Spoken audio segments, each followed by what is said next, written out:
Indutores em circuitos elétricos, nós vamos ver o seguinte. Recapitulando. Indutor, então, vai ser um elemento passivo, né, e ele vai ser projetado para armazenar energia no seu campo magnético. Né, já que o campo ele cria e é ele que vai segurar esse movimento, né, essa intensidade de corrente que vai passar ali, então essa energia vai ser estocada, né, na forma de campo magnético, diferente de capacitores que faziam isso no campo elétrico. Tá? Então aqui eu já tinha comentado isso, qualquer condutor de corrente elétrica possui uma propriedade indutiva, né, e pode ser considerado indutor.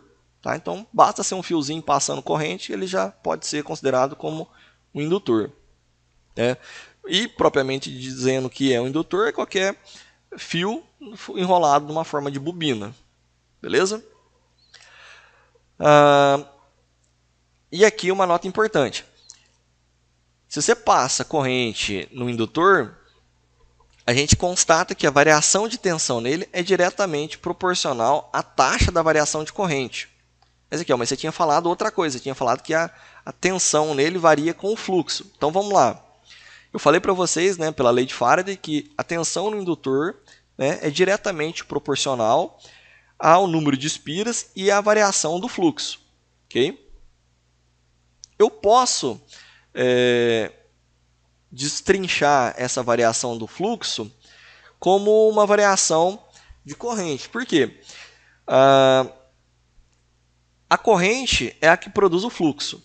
Certo? Então, se eu vario corrente, eu vario o fluxo também. Variando a corrente, eu vario o fluxo, que varia a tensão. Então, essa artifício que a gente fez aqui é para explicitar o seguinte: se eu tenho a tensão, eu consigo, né, variar essa tensão de acordo com a taxa, né, de variação de corrente. Então, esse elemento aqui, N, dφ, dI, é o que a gente costuma nomear, né, uma grandeza física que a gente chama ela de indutância. Tá? Então, você tem o indutor, tá? E a indutância é esse característica desse indutor que vai estar relacionada, né, com o número de espiras e essa variação do fluxo em relação à corrente. Tá? E isso vai me permitir calcular a tensão com relação à corrente. Tá? Então, você tem aí a tensão que é L dI dt. Então, está aí a indutância, a definição formal dela, que é a propriedade segundo a qual o indutor se opõe à mudança do fluxo de corrente através dele. Tá? A unidade de medida da indutância é Henry, tá? Ou Henrys. Beleza? Também em homenagem ao cientista que estava trabalhando com essas características. Alguns símbolos que nós vamos estar utilizando para o indutor, já desenhei alguns, mas vamos deixar explícito aqui. Né? Você pode ter, então, um indutor com núcleo de ar, então você vai ter aí a bobininha desenhada. Você pode ter um núcleo de ferro, então vai ser essas duas barrinhas, era para ser paralela, então vocês acreditam aí que sejam paralelas. Tá? Ou você pode ter ainda um indutor variável, tá? Onde esse comprimento aí da própria bobina seja variável. Ok? Como que eu calculo a corrente no capacitor? Bom, se eu tenho o valor da tensão, que é L dI dt, bom, eu vou trabalhar um pouco essa equação de tal forma que eu consiga isolar o dI, certo? Então, reorganizando o dI aqui, eu consigo integrar em ambos os lados, tá? E aí eu vou ter que a integral do dI vai ser o próprio I, e o integral aqui de 1 sobre L, tensão do indutor do tempo, vai ser 1 sobre L é constante, sai fora da integral, e aí você tem a própria integral de tensão no tempo.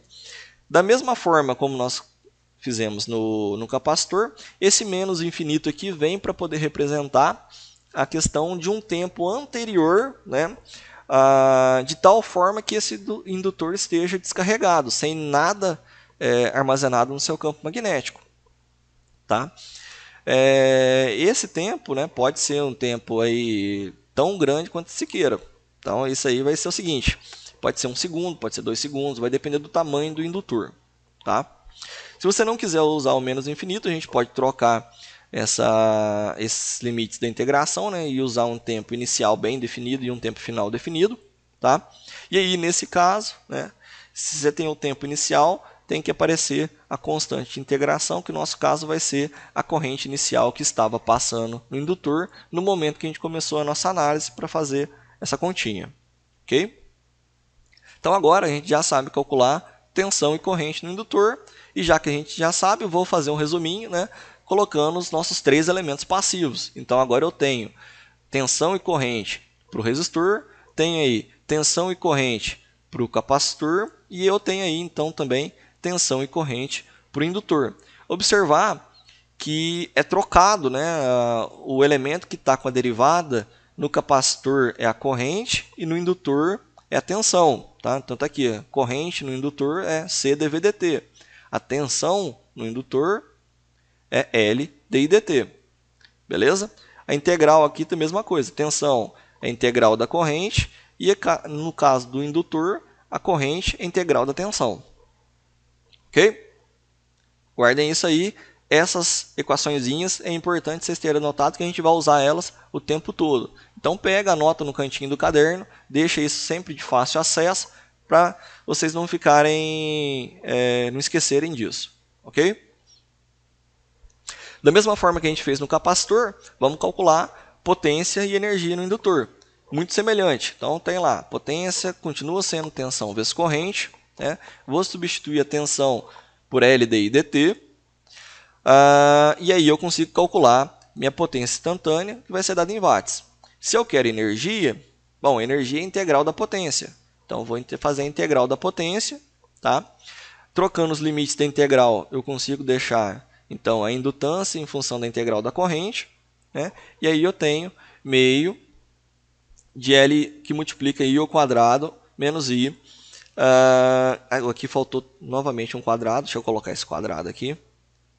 Vamos lá, rapidão. Então, esse aqui tem um quadrado do lado de cá. Né? Aí é o seguinte, esse termo em específico, né, é a corrente, né, no tempo inicial que você está analisando esse indutor. Se você considerar esse tempo infinitamente grande, né, ou desde que essa corrente inicial no indutor seja zero, né, esse elemento, né, vai ter o valor igual a zero, e aí a nossa energia, né, armazenada no indutor vai ser meio de LI ao quadrado, que é uma fórmula num formato muito semelhante do capacitor. Aqui no capacitor era meio de CV ao quadrado. Tá? Quais as propriedades que nós podemos destacar então do indutor? Bom, aqui ficou errado. Vamos corrigir isso aqui. Um indutor funciona como um curto-circuito em corrente contínua. Tá? Por quê? Vejam bem, se eu estou trabalhando em corrente contínua, a corrente é constante. Se a corrente é constante, essa derivada dá zero. A derivada dando zero, a tensão dá zero. Tensão zero é equivalente a um ponto que não tenha diferença de potencial. Então, se não tem diferença de potencial, é a mesma coisa que quando estivesse fechando um curto-circuito. Beleza? Tá?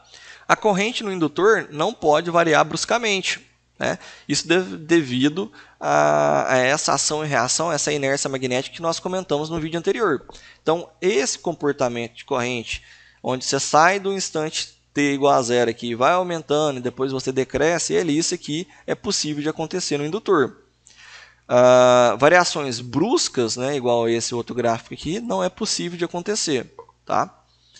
Mas a tensão no indutor pode variar instantaneamente sem problemas. Então, se nós estamos trabalhando com o indutor ideal, né, de tal forma que ele seja inclusive semelhante ao capacitor, né, ele não vai dissipar energia. Então, você vai entregar energia para esse indutor, ele vai armazenar isso na forma de campo magnético. Tá? Depois, se você precisar, você consegue recuperar essa energia também. Então, no indutor ideal, tá? você não perde energia na hora que você alimenta indutores, tá? Da mesma forma como você não perderia energia quando você alimenta capacitores. Teoricamente, né, de forma ideal, eles vão armazenar toda essa energia entregue para eles, ok? Só que elementos ideais, né, na hora que quando vamos trabalhar aí com características físicas efetivamente reais, né,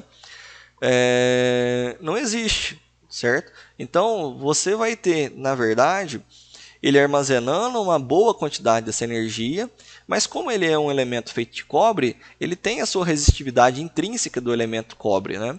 Então ele acaba dissipando um pouco dessa energia nele mesmo, tá?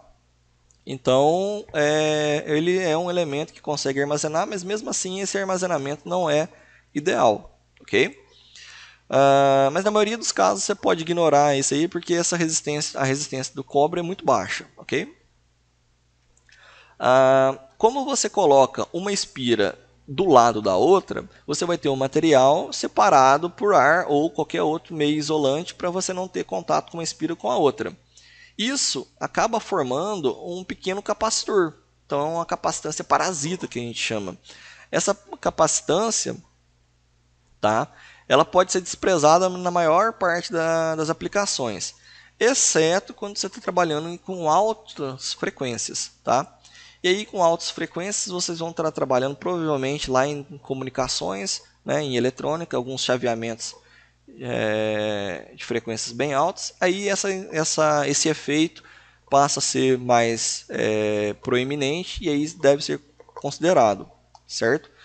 Uma forma de você representar esses dois efeitos, né,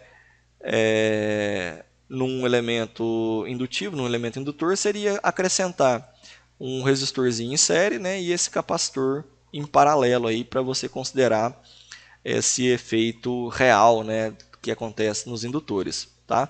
Em circuitos nós vamos trabalhar com um elemento ideal, certo? Então ele vai armazenar toda a energia entregue para ele, ok? Bom, da mesma forma que nós demos uma olhadinha em capacitores, vamos olhar a questão de associação dos indutores. Na associação em paralelo, né, nós podemos escrever pela lei de Kirchhoff das correntes, né, que a corrente da fonte, né, vai ser a soma das correntes nos ramos. Se eu fizer a substituição, né, da formulazinha da corrente, integral de L1, integral de 1 sobre L1, 1 sobre L1, integral de V dt, certo? E aí você vai fazer do L2 e assim sucessivamente, tá? A gente pode perceber que como a tensão é a mesma em todos os elementos, porque eles estão em paralelo, a gente pode colocar essa integral em evidência. E aí eu tenho, né, um somatório desses inversos aqui da indutância, tá? E eu posso chamar essa somatória da indutância equivalente. Consequentemente, né, essa indutância equivalente é, né, o inverso dessa indutância equivalente é a soma desses inversos. Beleza? Isso aqui, né, o indutor em paralelo, então ele funciona de forma idêntica à dos resistores. Já numa associação série, tá, eu posso usar a lei de Kirchhoff das tensões, né, falar que a tensão da fonte é igual à tensão dos elementos indutivos. Posso aplicar a definição de tensão do indutor, então a tensão no indutor 1 é L1 DI dt, do L2 DI dt, L3 DI dt e assim sucessivamente, né? Como eu estou num circuito série, a corrente que circula aqui é a mesma, certo? É tudo I, tá? Se essa corrente então é a mesma para todo mundo, eu posso colocar o meu DI dt em evidência, e aí eu vou ter um somatório da indutância, tá? Esse somatório da indutância eu posso chamar ele de indutância equivalente, de onde eu concluo que a indutância equivalente, tá, numa associação série, é a soma das indutâncias, tal qual era nos resistores. Então, a associação de indutor vai funcionar exatamente igual como a associação de resistores. Em série, soma, em paralelo, a soma dos inversos. Ok? Bom, ficando qualquer dúvida, manda para a gente vai conversando, depois a gente traz alguns exemplos resolvidos, numéricos, para a gente estar fixando esses conteúdos, ok? Qualquer dúvida, manda aí e a gente vai se falando, ok? Aquele abraço!